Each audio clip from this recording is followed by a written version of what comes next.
Nah, Assalamualaikum warahmatullahi wabarakatuh. Perkenalkan, kami dari kelompok 3 akan mempresentasikan perancangan ulang tata letak fasilitas pada UMKM produk agro, yaitu pabrik tempe. Di sini saya akan memperkenalkan teman-teman saya dengan saya sendiri, Dewi Jansar, dan saya Ayu S, dan saya Widya Indi, Dan saya Ari Saputra. Dan saya Muhammad Aswar. Perkenalkan, nama saya Widya Indi dengan NIM 24Y064. Di sini saya akan memaparkan tentang latar belakang tempe merupakan makanan tradisional Indonesia yang bernilai gizi tinggi dan banyak diproduksi secara tradisional dengan peralatan sederhana serta tata letak fasilitas yang belum terencana dengan baik. Nah, pada kondisi tata letak ini kurang efisien sehingga menimbulkan berbagai permasalahan seperti meningkatnya waktu produksi, pemborosan tenaga kerja, dan potensi terjadinya kecelakaan kerja. Oleh karena itu, diperlukan analisis tata letak fasilitas untuk produksi tempe untuk mengidentifikasi permasalahan yang ada dan memberikan usulan perbaikan tata letak fasilitas yang Baik, perkenalkan, nama saya Muhammad Aswar Safwan. Saya dari kelompok 3 ingin mempresentasikan bagian saya di modul 1, yaitu gambar teknik. Jadi sebelum saya menggambar teknik, saya memilih salah satu mesin yang ada di UMKM saya, yaitu mesin pengupas kedelai.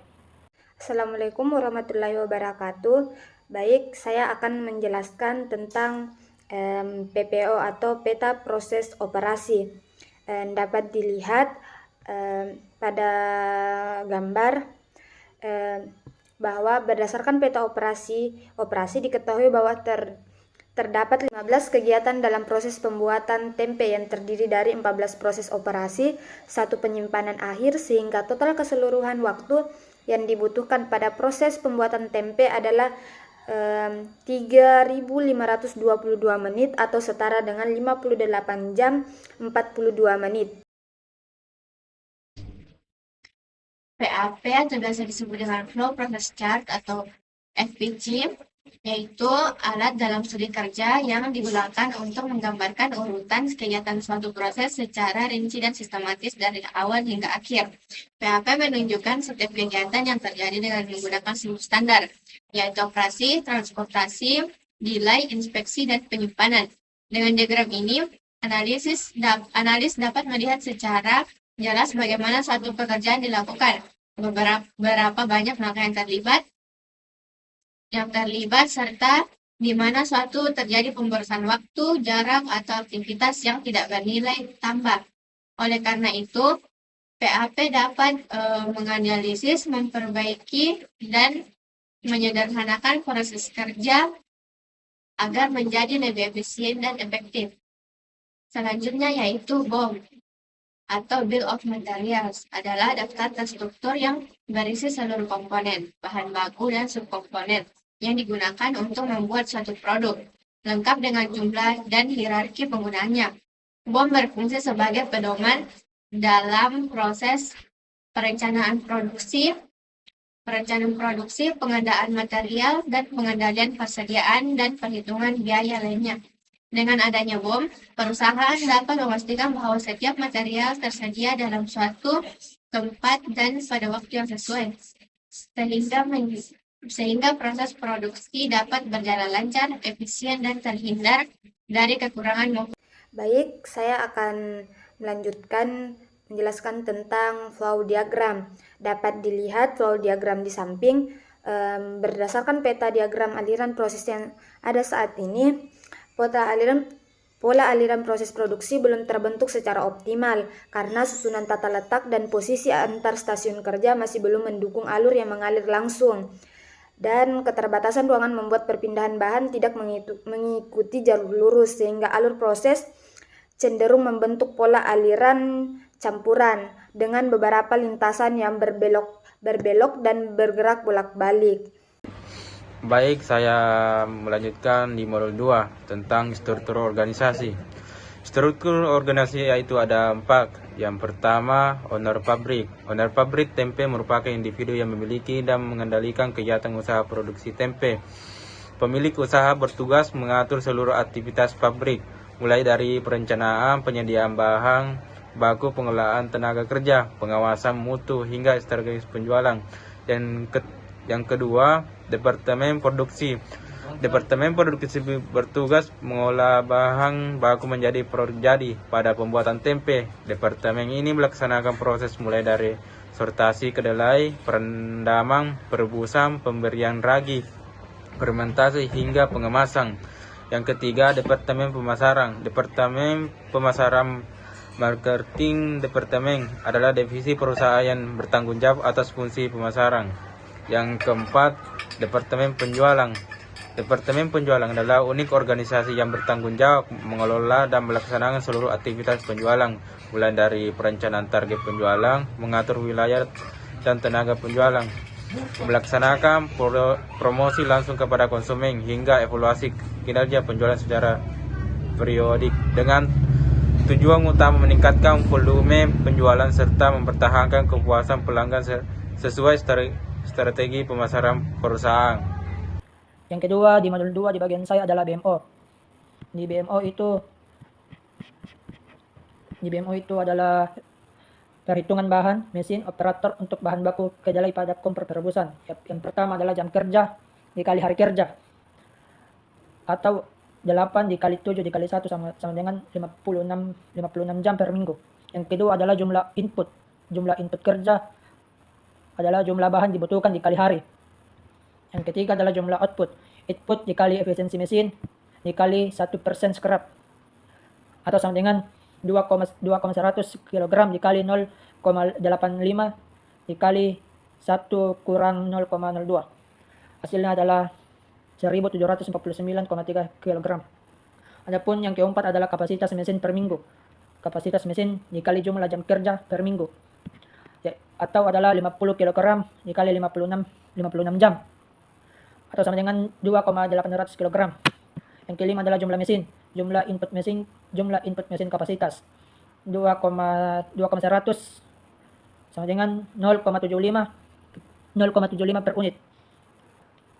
Yang berikutnya adalah jumlah operator. Jumlah mesin dikali operator per mesin dikali jumlah shift, atau bisa juga 1 dikali 1 dikali 1 sama dengan 1 orang. Input bahan baku kedelai pada drum perebusan adalah sebanyak 16,800 kg per minggu dengan output sebesar 1749,80 kg per minggu. Berdasarkan kebutuhan proses, jumlah mesin yang dibutuhkan adalah 1 unit dengan kebutuhan operator sebanyak 1 orang. Jumlah input bahan baku kedelai pada drum besar adalah sebanyak 1751,06 kg per minggu dengan output sebanyak 1544,43 kg per minggu. Jumlah mesin yang dibutuhkan adalah 1 unit dengan kebutuhan operator sebanyak 1 orang. Kebutuhan operator sebanyak 1 orang. Jumlah input bahan baku kedelai pada meja penggilingan adalah sebanyak 1423,65 kg per minggu. Adapun jumlah input bahan baku kedelai pada meja pemotongan adalah sebanyak 1027,12 kg per minggu dengan output sebanyak 168 kg per minggu. Yang berikut adalah routing sheet, adalah dokumen penting dalam perencanaan dan pengendalian produksi yang digunakan untuk menggambarkan secara rinci alur proses pembuatan suatu produk. Routing sheet menjelaskan urutan operasi yang harus dilalui bahan atau komponen, mulai dari proses awal hingga akhir menjadi produk jadi. Di dalamnya tercantum informasi seperti nama dan nomor operasi, jenis mesin atau stasiun kerja yang digunakan, alat bantu, waktu proses, dan standar dari produk tersebut, serta departemen yang bertanggung jawab pada setiap tahap produksi. Dengan adanya routing sheet, Bagian produksi memiliki acuan yang jelas sehingga kerja dapat berjalan dengan teratur, konsisten, dan sesuai dengan standar yang telah ditetapkan. Selain itu, routing sheet berperan penting dalam mendukung kegiatan penjadwalan produksi, perencanaan kapasitas mesin dan tenaga kerja, serta pengendalian biaya produksi. Data waktu dan urutan proses yang terdapat dalam routing sheet digunakan sebagai dasar untuk menghitung lead time, menentukan beban kerja setiap mesin, dan mengkoordinasikan aliran material di lantai produksi. Oleh karena itu, routing sheet membantu perusahaan dalam meningkatkan efisiensi operasional, mengurangi keterlambatan produksi, serta meminimalkan pemborosan, sehingga target kualitas dan waktu penyelesaian produk dapat tercapai dengan baik.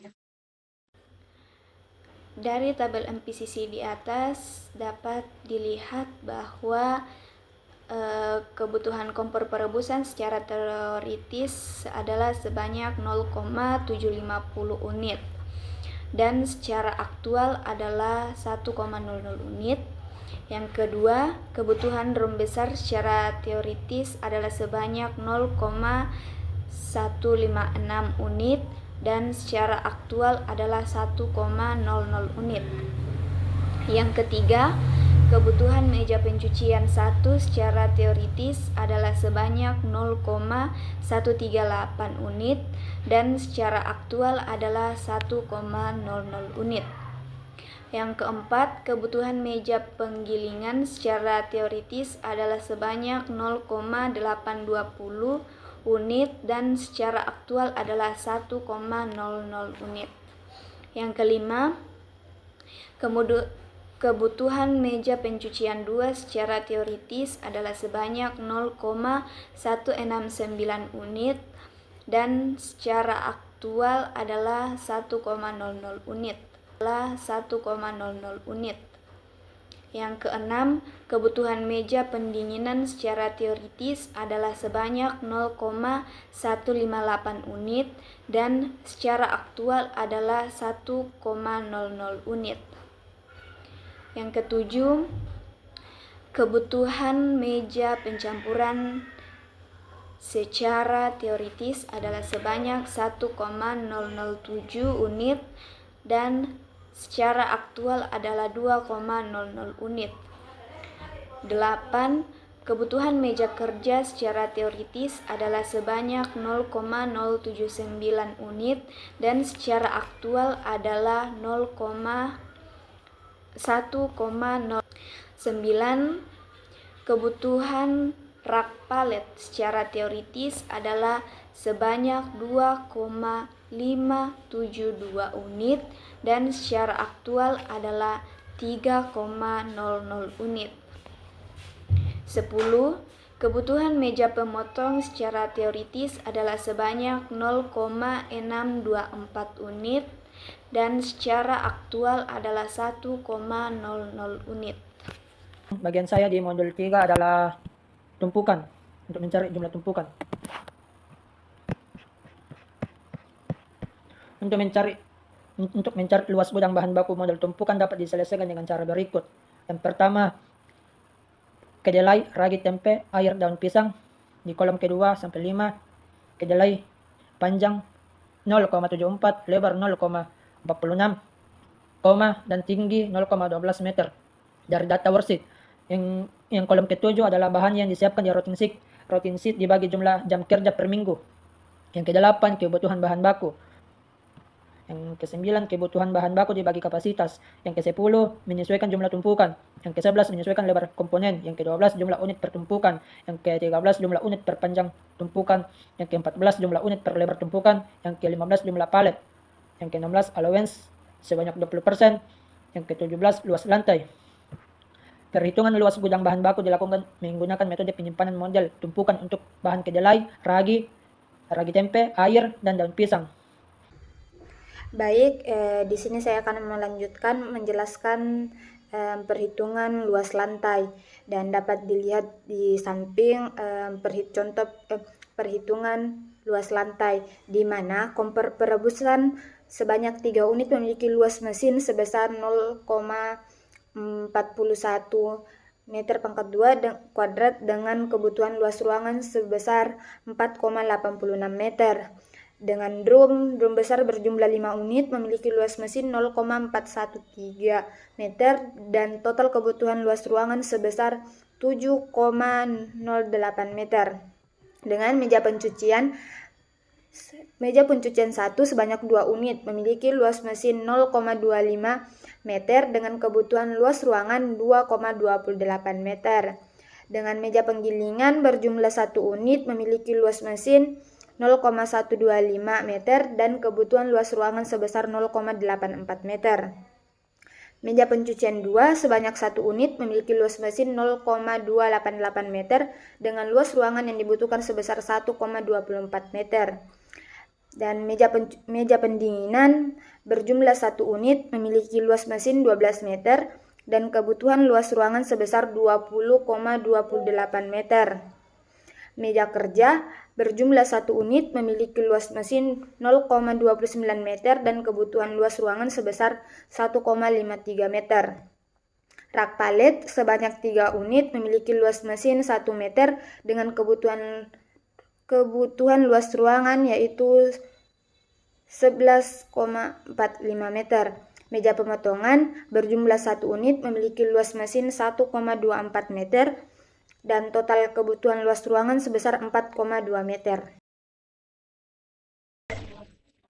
Luas gudang produk jadi. Luas gudang produk jadi adalah keseluruhan area kerja yang direncanakan untuk menyimpan produk yang telah selesai diproduksi sebelum didistribusikan ke konsumen.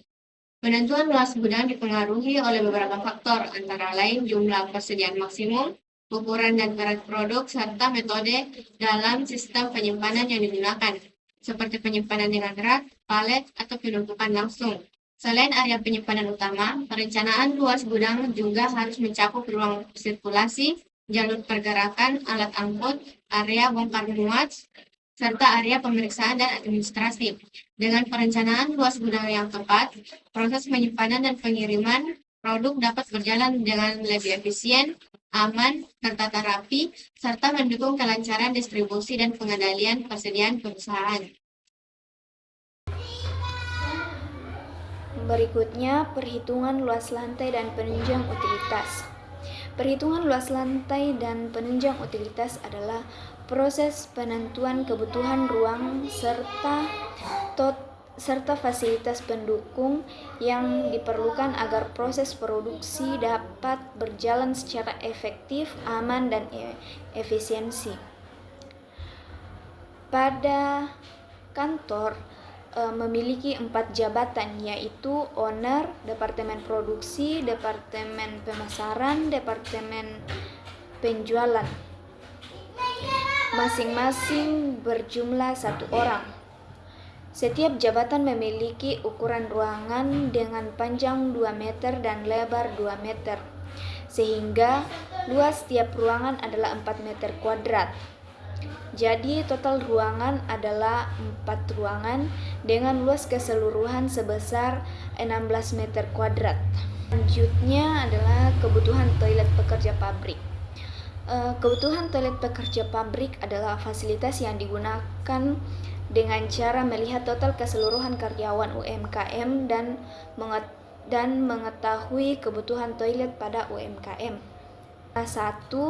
Dengan ukuran keseluruhan. Berikutnya yaitu unit perpanjangan personal service. Unit perpanjangan personal service adalah fasilitas-fasilitas pendukung yang disediakan. Baik, saya akan melanjutkan modul 3, yaitu OMH. Perhitungan OMH material handling. Ongkos material handling adalah biaya yang dikeluarkan dalam pelaksanaan proses perpindahan material. Penentuan ongkos material handling dapat digunakan sebagai dasar untuk menentukan tata letak fasilitas. Ditinjau dari segi biaya, tata letak yang baik adalah mempunyai ongkos material handling kecil. Dasar volume dan berat. Volume komponen didapat dari perkalian dimensi komponen, panjang, tim lebar, tim tinggi. Volume jam merupakan hasil perkalian antara volume komponen dengan jumlah permintaan persatuan waktu. berat total kilogram didapat dengan mengalikan volume jang dengan berat jenis materi tersebut. Yang kedua, penentuan frekuensi angkut. Frekuensi pengangkutan nilai ini dapat dengan membagi jumlah beban volume atau berat dengan kapasitas alat angkut atau wadah yang digunakan. Yang ketiga, perhitungan biaya OMH. Biaya RP ini adalah tarif biaya pemindahan barang per meter pada tabel tersebut. Tarif yang digunakan adalah RP 150 per meter untuk transportasi manusia. Baik, saya akan menjelaskan tentang FTC inflow, di mana dapat dilihat FTC inflow-nya di samping, dan dapat dilihat berdasarkan perhitungan prioritas inflow dan tabel skala prioritas, maka didapatkan gudang bahan baku memiliki prioritas pertama terhadap meja pencucian 1, prioritas kedua meja pencucian 2, dan prioritas ketiga drum besar, prioritas keempat meja pencampuran, prioritas kelima kompor perebusan, dan prioritas keenam meja kerja. Dan untuk kompor perebusan memiliki prioritas yaitu drum besar. Drum besar memiliki prioritas yaitu meja pencucian 1. Meja pencucian 1 memiliki prioritas yaitu meja penggilingan. Meja penggilingan memiliki prioritas yaitu meja pencucian 2. Meja pencucian 2 memiliki prioritas yaitu meja pendinginan. Meja pendinginan memiliki prioritas yaitu meja pencampuran. Meja pencampuran memiliki prioritas yaitu rak palet. Meja kerja memiliki prioritas rak palet. Rak palet memiliki prioritas yaitu meja pemotongan, dan meja pemotongan memiliki prioritas yaitu gudang barang jadi. FTC outflow. Yang pertama itu gudang bahan baku memiliki prioritas pertama terhadap meja pencampuran, prioritas kedua kompor perebusan, prioritas ketiga meja kerja, prioritas keempat meja pencucian 1, prioritas kelima meja pencucian 2, dan prioritas keenam drum besar. Yang kedua, kompor perebusan memiliki prioritas yaitu drum besar. Yang ketiga, drum besar memiliki prioritas yaitu meja pencucian 1. Yang keempat, meja pencucian 1 memiliki prioritas yaitu meja penggilingan. Yang kelima, meja penggilingan memiliki prioritas yaitu meja pencucian. Yang keenam, meja pencucian 2 memiliki prioritas yaitu meja pendinginan. Yang ketujuh, meja pendinginan memiliki prioritas yaitu meja pencampuran. Yang kedelapan, meja pencampuran memiliki prioritas yaitu rak palet. Yang kesembilan, meja kerja memiliki prioritas rak palet. Yang kesepuluh, rak palet memiliki prioritas yaitu meja pemotongan. Yang ke-11, meja pemotongan memiliki prioritas yaitu gudang barang jadi. Berikutnya adalah aktivitas relationship chart atau ARC. ARC adalah suatu cara atau teknik yang sederhana di dalam merencanakan tata letak fasilitas atau departemen berdasarkan derajat hubungan aktivitas. Nilai hubungan kedekatan ditentukan berdasarkan derajat kedekatan, seperti A. Mutlak perlu berdekatan. E. Sangat penting berdekatan. I. Penting berdampingan. O. Biasa kedekatannya di mana saja, tidak masalah.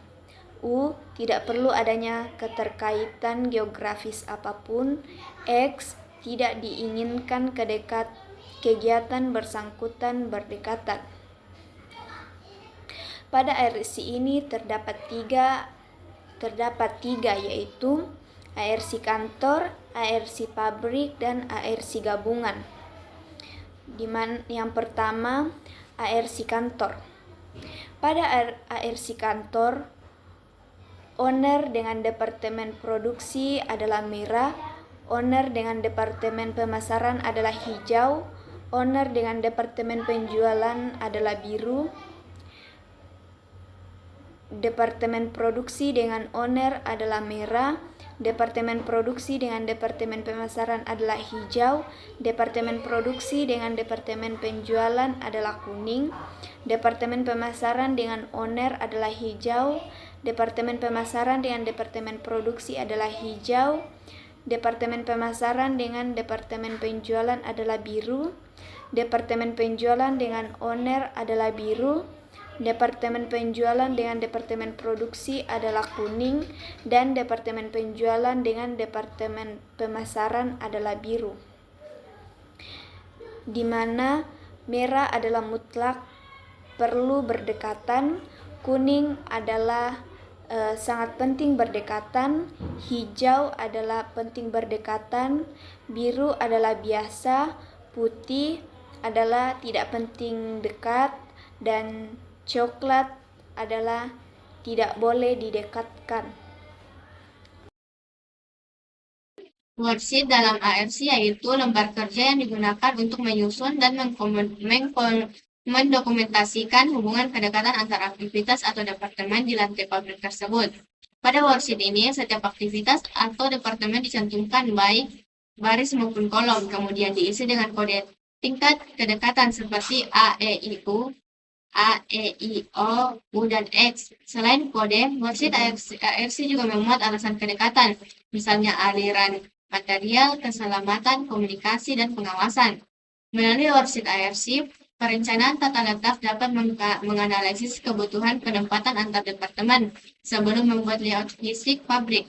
Worksheet ini membantu mengidentifikasi aktivitas yang harus ditempatkan berdekatan dan yang sebaiknya dijauhkan, sehingga dapat mengurangi perpindahan material, meningkatkan efisiensi kerja, serta meminimalkan risiko gangguan dan bahaya. Dengan demikian, worksheet ARC juga menjadi alat pendukung penting dalam menghasilkan tata letak lantai pabrik yang efektif, aman, dan berwarna. Untuk menunjukkan seberapa penting keduanya harus berdekatan, pabrik dengan kantor bertemu pada warna kuning, yaitu berarti sangat penting dekat. Kantor dengan toilet bertemu pada warna hijau, yang berarti penting dekat. Toilet dengan tempat sampah bertemu pada warna biru, yang berarti biasa-biasa aja. Kantor dengan tempat sampah bertemu pada warna coklat, yang berarti tidak boleh berdekatan. Kode warna dan huruf derajat kedekatan. Tabel di pojok kanan bawah menjelaskan arti dari warna tersebut. Merah mutlak dekat, warna kuning sangat penting dekat, warna hijau penting dekat, warna biru biasa, warna putih tidak penting dekat, warna coklat tidak boleh berdekatan. Baik, untuk melihat block plan dapat dilihat di samping bagaimana rancangan layout dari block plan pabrik, block plan kantor, block plan gabungan. Dan dapat pula dilihat ARD berada di yang dapat dilihat ARD yaitu ARD kantor, ARD pabrik, dan ARD gabungan pada gambar di samping. Baik, sekian dari presentasi kami. Mohon maaf atas kurang lebihnya. Wassalamualaikum warahmatullahi wabarakatuh. Bye bye.